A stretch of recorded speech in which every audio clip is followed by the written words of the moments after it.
coming in is that Trump has now won the battleground state of Georgia. So he has two battleground states in his kitty.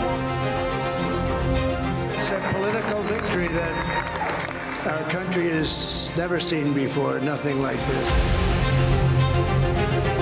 Eyes are now on who and how many of them will play key roles in his administration. Arizona, completing the Republican sweep of all 7 swing states.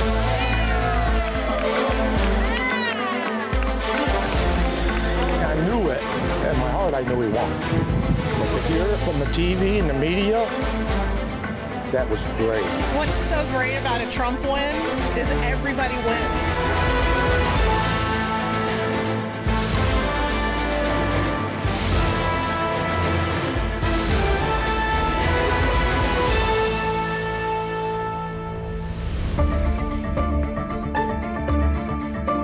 It was a race like no other. From a complete sweep of all 7 key battleground or swing states to gaining control of the Senate and House of Representatives. Donald Trump reshaped the stand on the US electorate. He piled up support among Hispanic voters, young people, and Americans without college degrees. He sealed the 2024 presidential election, winning 312 electoral votes over Democrat Kamala Harris, who took 226. The red wave stunned the Democrats as the Republican Party won the popular vote for the first time in 20 years.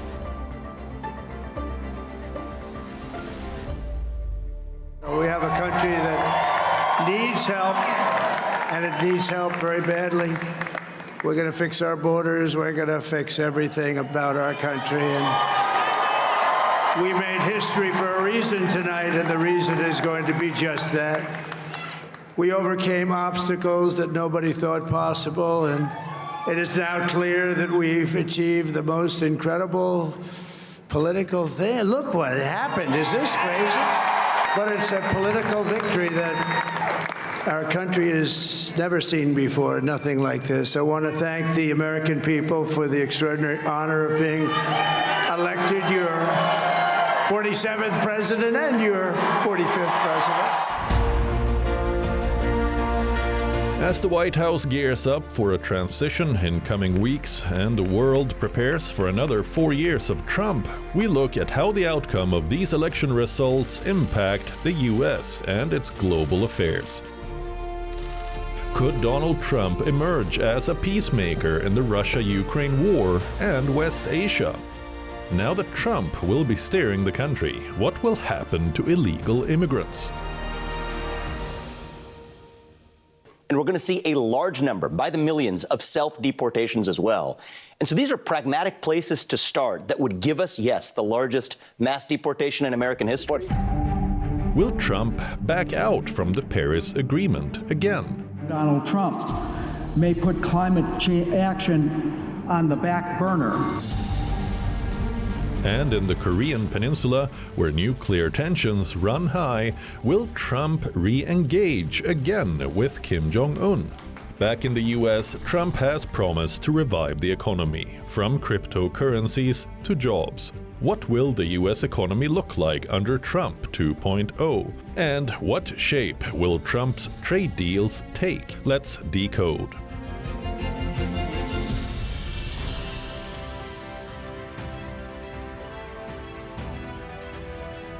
Five days after his landslide victory, Donald Trump announced that former acting director of Immigration and Customs Enforcement Tom Homan will be in charge of the country's borders in his new administration.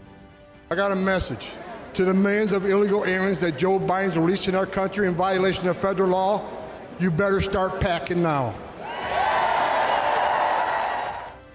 In a post on his Truth Social platform, Trump said Homan will be in charge of our nation's borders, including but not limited to the southern border, the northern border, all maritime and aviation security.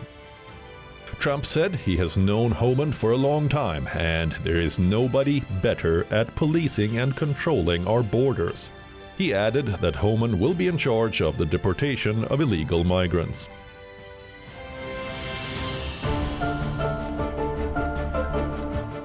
As Trump brings back hardline immigration officials, let's take you back to the first presidency when he made mass deportation rhetoric during the 2016 elections.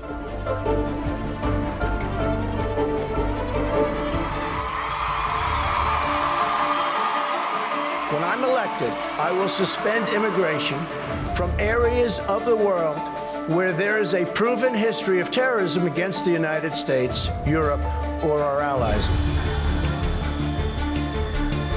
Before taking office in January 2017, Trump promised to deport the estimated 11 million illegal immigrants living in the United States and to build a wall along the Mexico-US border.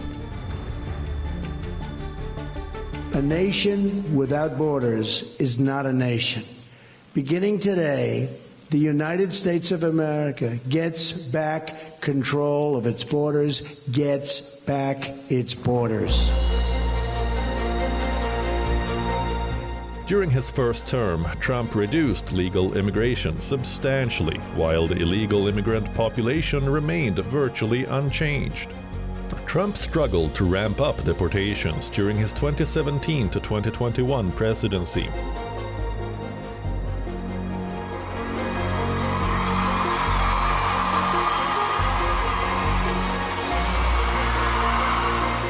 This time round, Trump has made immigration his top issue, promising mass deportations, including legal Haitian immigrants given temporary protected status in Springfield, Ohio. He has spoken of ending birthright citizenship and expanding a travel ban on people from certain countries.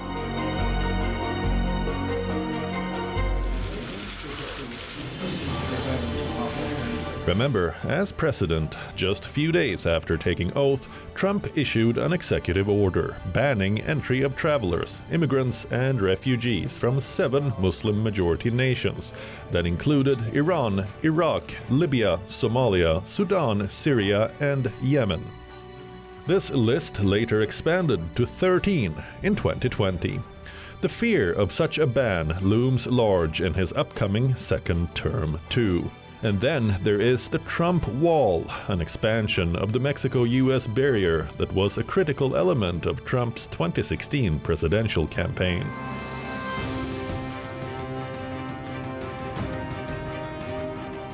Donald Trump has now pledged to quickly subdue migrant crossings at the southern border by restoring the policies of his first term, including Remain in Mexico.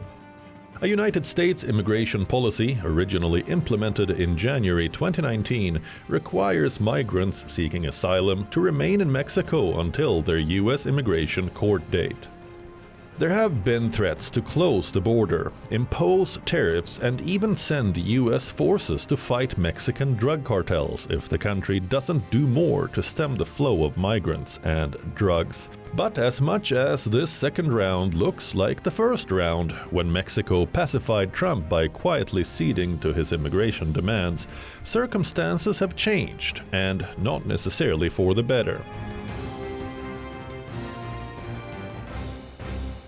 Mexico has been the victim of Donald Trump's harshest criticism since his first term in office, when he accused Mexicans of bringing drugs and crime across the border. This time around in Trump's second term, China is likely to take some of the heat. But the focus remains firmly on Mexico because of 2 key issues: stemming the flow of migrants across the border and bringing jobs back to the United States. Things have changed this time around. Mexico is now the United States' largest trading partner, with $800 billion in cross-border trade every year. Mexican officials hope that economic interdependence will be enough to stave off the threats of border closures or tariffs. But this time around, Mexico's new president definitely doesn't know the art of the deal. She's a leftist ideologue, and it's not clear how Trump will respond to that.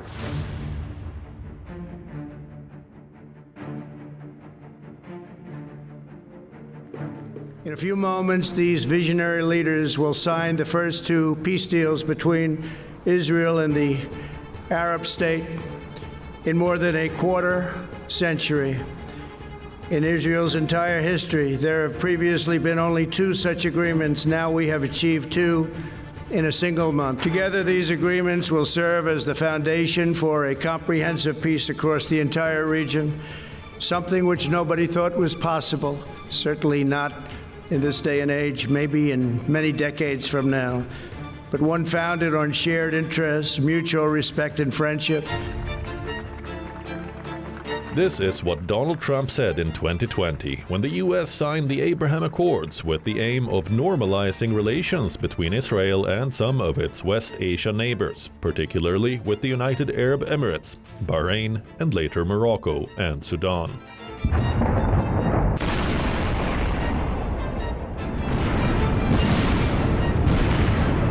Though the Abraham Accords remain intact even after 4 years, the picture of West Asia has completely changed. The Israel-Hamas war has spiraled to multiple fronts, from Hezbollah in Lebanon to Iran and Yemen.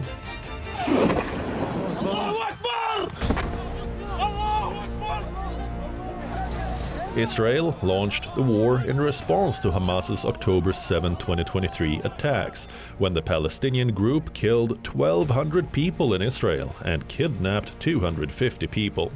Dozens of them remain hostage in Gaza. According to Gaza officials, Israel's offensive has killed more than 43,000 people. International mediators from the US, Egypt, and Qatar have tried unsuccessfully to bring about a lasting ceasefire.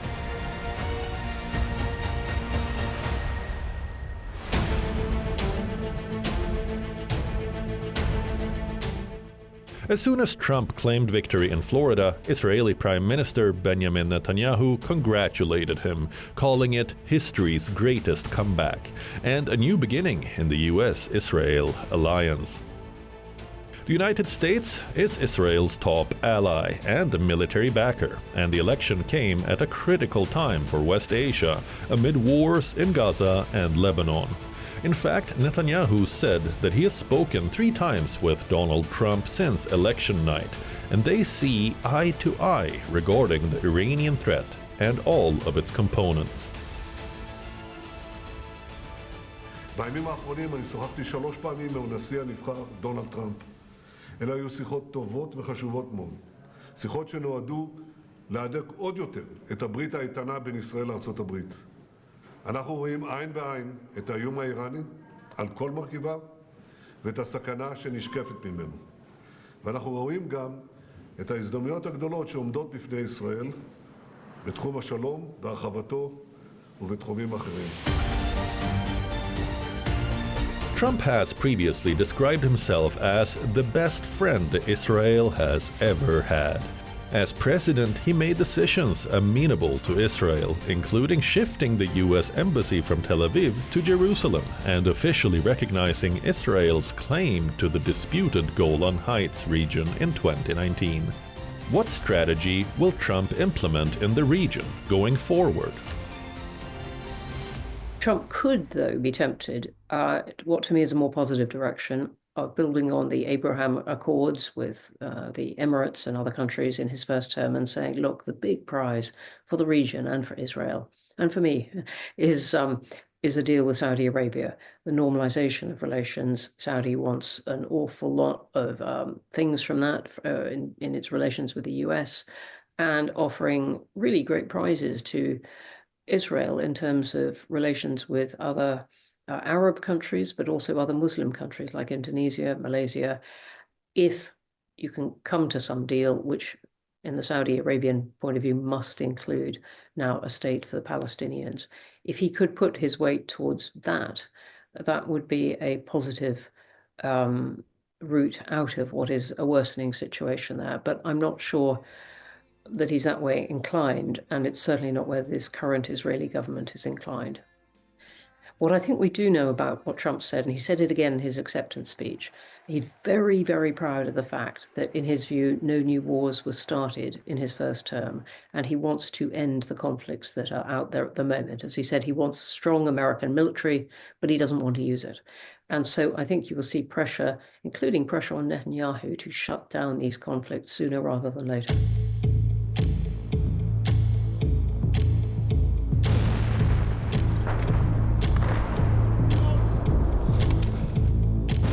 Another war front the world is getting anxious about is in Europe. US policies on Ukraine might undergo significant changes that could potentially reshape the course of the Russia-Ukraine war. Trump has been vocal about his desire to end the war. He even said he can broker a peace deal within 24 hours if he wins. Kyiv and its leadership, particularly President Volodymyr Zelensky, have been visibly anxious about Trump's plans, which threaten to completely disrupt Ukraine's strategic aims. Trump has criticized the level of US support for Ukraine's war effort and promised to end the conflict without explaining how he will do it. Under Democratic President Joe Biden, the United States poured in tens of billions of dollars in military and financial aid for Ukraine. But Ukrainian officials have been frustrated by limits imposed on their use of Western weapons on targets deep inside Russian territory. From war aid assistance to the US commitment to the NATO military alliance, with Trump's coming to power, the uncertainty regarding the war has just expanded. Trump himself offered the idea, and the Republicans were supporting it, that the military aid to Ukraine was coming in form of loans or land lease. This would be a debt to Ukraine. Yes, we would have to pay later. Terms would be preferential, but it's still an additional burden and a problem for the future. However, this is not the worst-case scenario.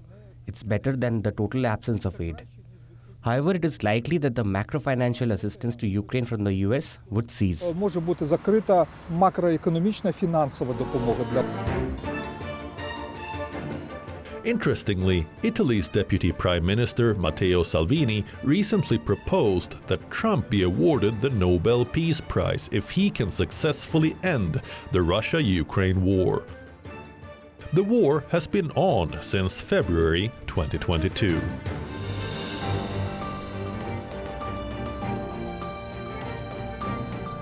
You will be the first US president to cross the bottom. I'd be very proud to do that. Okay, let's do it. The 30th of June 2019, the first time a sitting US president set foot on North Korean soil.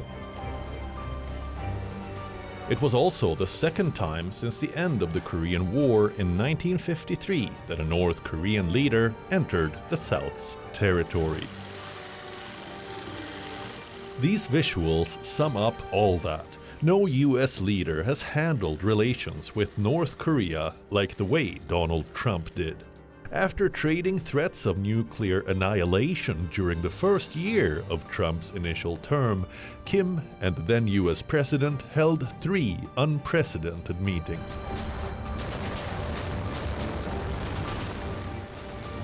But the second Trump administration will face arguably more dangerous North Korean leader. Emboldened by an expanded missile arsenal and a much closer relationship with Russia, Kim has hardened his stance toward the US and its ally South Korea, after the failed diplomacy of the last Trump era.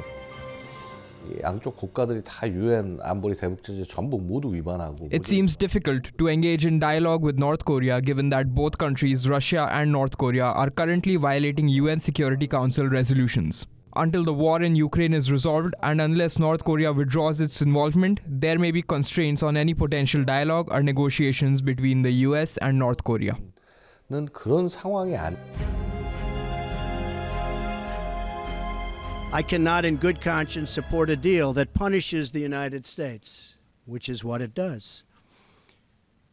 The world's leader in environmental protection while imposing no meaningful obligations on the world's leading polluters. For example, under the agreement, China will be able to increase these emissions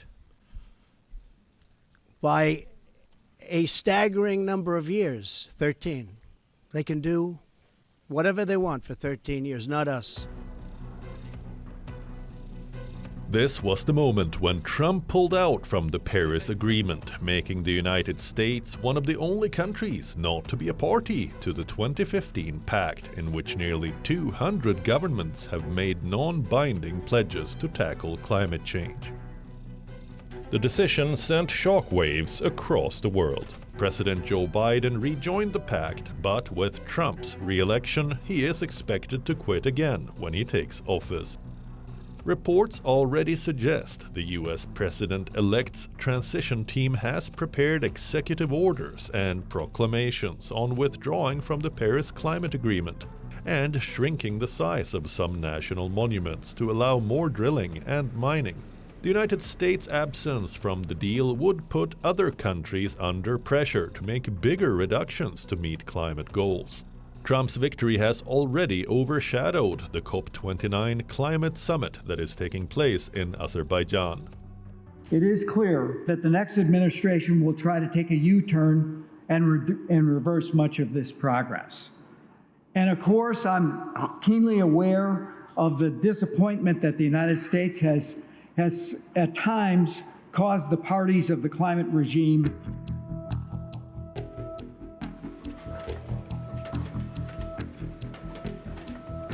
As soon as Trump was projected to win, the US dollar rose to a near 5-month high against major peers, buoyed by expectations of inflationary import tariffs from Trump. While Bitcoin, the world's biggest cryptocurrency, has surged about 30% since the November 5th elections, as it rockets towards the 90,000 mark. Donald Trump is seen as a big backer of cryptocurrencies.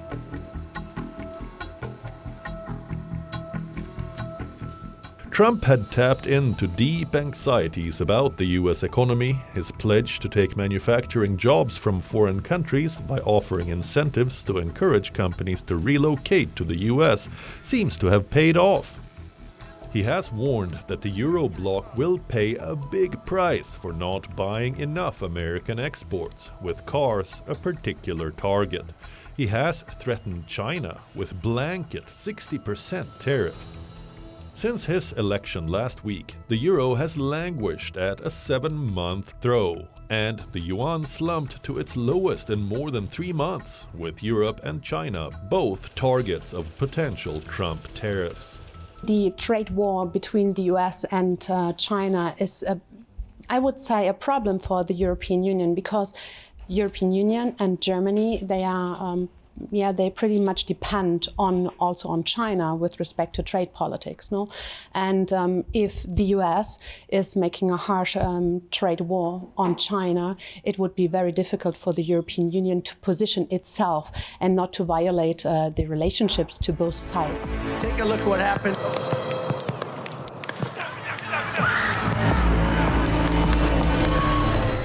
The last 8 years has been a roller coaster ride for Trump, be it surviving the assassination attempt in Pennsylvania or the support he got at the Republican National Convention in Wisconsin.